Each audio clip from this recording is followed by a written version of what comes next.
Un nouveau cratère sous la banquise, le succès des tests ADN et des écureuils fluorescents. Nous sommes le jeudi 14 février. Bonjour à tous et bonne Saint-Valentin. Voici votre concentré d'actualité scientifique sélectionné par Maxi Science. La différence entre l'homme des cavernes et nous, c'est le résultat de la science.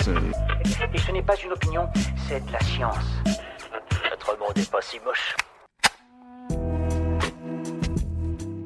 Bonne nouvelle au Brésil, de nombreuses pièces du musée national de Rio ont été retrouvées. En septembre dernier, l'établissement a été ravagé par un important incendie qui a emporté une bonne part de sa collection. Les paléontologues ont finalement réussi à sauver environ 2000 pièces historiques des décombres.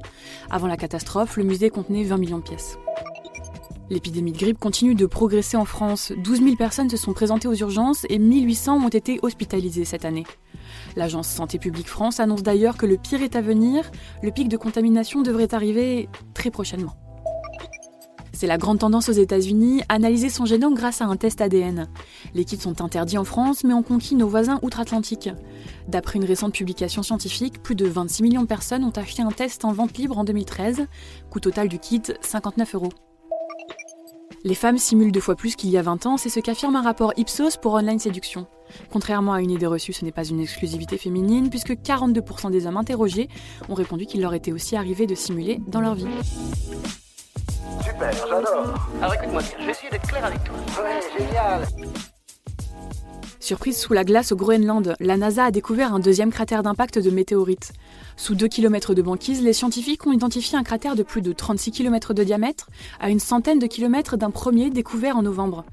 D'après les chercheurs, ils n'ont cependant aucun lien entre eux, malgré leur ressemblance. Au Portugal, un monument historique de près de 8 siècles est menacé par une nouvelle espèce de champignon. La cathédrale est classée au patrimoine mondial de l'UNESCO et fait face à une invasion de taille, un champignon noir qui ronge le calcaire. Malgré la lente progression de la dégradation de la pierre, les moisissures résisteraient à n'importe quel traitement. L'épidémie de rougeole continue de faire rage à Val Thorens. Ce sont maintenant 24 personnes qui sont touchées par cette maladie virale. La plupart des personnes contaminées sont des saisonniers.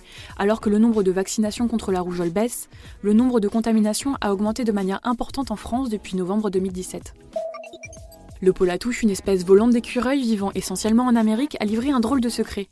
Des scientifiques ont découvert, totalement par hasard, que ce rongeur de la famille des Glaucomys était en fait fluorescent. On ignore encore pourquoi ces petits animaux exhibent une telle spécificité, mais les chercheurs sont sur le coup. C'est tout pour aujourd'hui. On vous dit à demain pour de nouvelles actualités scientifiques, mais d'ici là, vous pouvez retrouver notre nouveau format Mourir moins con qui répond à toutes vos questions, même celles que vous ne vous posez pas.